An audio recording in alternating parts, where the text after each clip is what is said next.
Robbie Tarroza, sinabing hiwalay na si Francis M. kay Pia, bago maging sila ni Abigail Ray.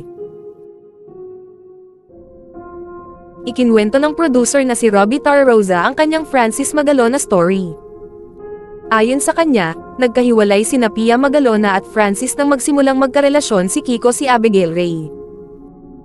For all you judgmental people that didn't know the real story, Francis and Pia were already separated before he got into this amazing relationship. He deserved to experience real love at least once in his lifetime. Was Kiko married to Pia? No, hindi raw kasal sina Pia at Francis dahil ikinasal na si Pia sa dati niyang karelasyon, ang lalaking ama ng kanyang dalawang anak.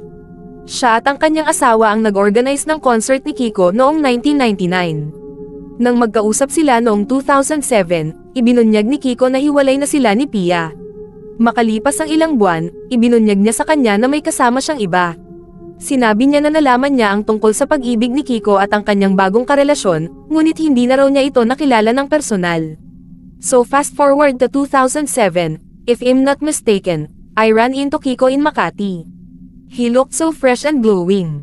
We talked a little about his marijuana possession case, then he invited me to go smoke cigars somewhere on Wilson So and Green Hills.